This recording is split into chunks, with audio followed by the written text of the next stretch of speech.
आपदा के समय में धामी सरकार बेहद सख्त नजर आ रही। तो आप देखिए, एक पैर पर पूरा प्रशासन खड़ा हुआ है। दिन रात लगातार काम किया जा रहा है। एसडीआरएफ और एनडीआरएफ की टीमें जान पर खेलकर लोगों की जान बचा रही। तो सीएम धामी भी ऐसे में हर कदम पर साथ खड़े हैं। प्रभावित क्षेत्रों का सीएम धामी निरीक्षण कर रहे हैं। तो आप देखिए, लगातार उत्तराखंड में हालात खराब है, लेकिन प्रशासन अलर्ट है। एनडीआरएफ और एसडीआरएफ की टीमें लगातार तैनात हैं और हर अपडेट पर पल पल पर नजर रखी जा रही है। सीएम धामी खुद ग्राउंड जीरो पर पहुंचे हैं और नजर रखी जा रही है। देर रात आपदा परिचालन केंद्र सीएम धामी पहुंचे हैं और प्रभावित क्षेत्रों को लेकर सीएम धामी ने समीक्षा बैठक की है। सभी जिलों के डीएम के साथ उन्होंने मीटिंग की है। बचाव कार्यों को लेकर भी जरूरी दिशा निर्देश सीएम धामी ने दिए। तो उन्होंने कहा है कि आपदा की घड़ी में हर पीड़ित के साथ सरकार खड़ी है। तो सीएम धामी ने कहा है कि हर आपदा में सरकार पीड़ितों के साथ खड़ी है। राहत बचाव कार्यों में कोई कसर नहीं छोड़ी जाएगी प्रशासन की तरफ से। तो राज्य भर में एसडीआरएफ और प्रशासन को अलर्ट मोड पर रखा गया है। सीएम धामी लगातार निर्देश दे रहे हैं। ऐसे में सीएम धामी ने कहा है कि प्रधानमंत्री गृह मंत्री अमित शाह ने भी हर मदद का आश्वासन दिया है। उत्तराखंड को राज्य सरकार की तरफ से मदद भी दी गई है और कहा है कि अगर आगे भी कोई जरूरत पड़ती है तो केंद्र सरकार राज्य सरकार के साथ खड़ी है।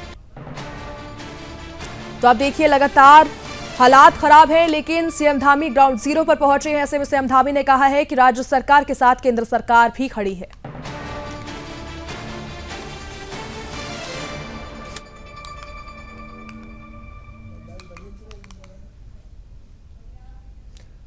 तो ऐसे में देहरादून में जो आपदा हुई है उसको लेकर सीएम धामी क्या कुछ कह रहे हैं वो भी आपको सुनाते हैं।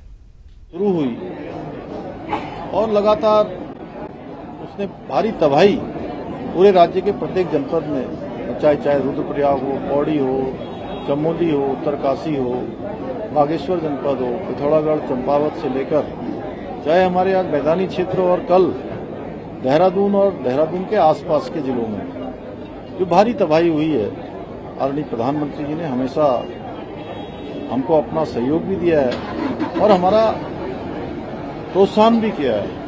आज प्रधानमंत्री जी ने, आज चूंकि विश्वकर्मा जयंती भी है और आदरणीय प्रधानमंत्री जी का जन्मदिन भी है, ऐसे दिन उन्होंने स्वस्थ नारी सशक्त परिवार इस अभियान का भी आज शुभारंभ किया है। निश्चित रूप से स्वास्थ्य विभाग ने हमारे राज्य के अंदर भी बड़ी तैयारियां इसको लेकर करी हैं और 2 अक्टूबर तक ये पखवाड़ा चलने वाला है। मैं सभी अपने राज्य की बहनों से, अपनी माताओं से, मातृशक्ति से सबसे अपील करूंगा कि निश्चित रूप से, चूंकि ये अभियान निःशुल्क रूप से चलने वाला है, जहां भी हमारा ये अभियान चलेगा वहां पर जाकर अपनी जांच करवाएं और नारी सशक्त होगी तो निश्चित रूप से परिवार सशक्त होगा, देश सशक्त होगा और हमारे राज्य के अंदर मातृशक्ति का बहुत बड़ा योगदान राज्य को चलाने में भी है।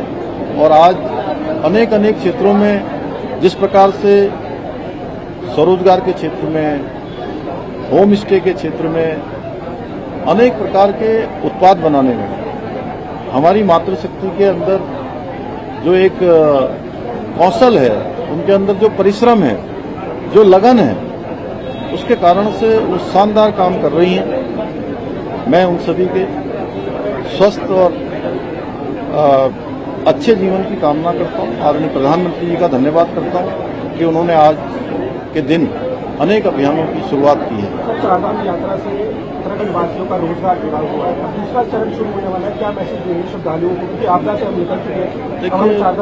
देखिए, केदारनाथ जी और बद्रीनाथ जी और गंगोत्री 3 मार्गों पर हमारी यात्रा चल रही है। यमुनोत्री में अभी कुछ स्थानों पर मार्ग सुदृढ़ीकरण का, पुनर्निर्माण का काम चल रहा है, जहां भारी तबाही वहां पर हुई है। जल्दी ही वो मार्ग भी ठीक हो जाएगा तो हमारी चारधाम यात्रा पूरे दूसरे चरण की पूरे जोर से चलेगी। धन्यवाद।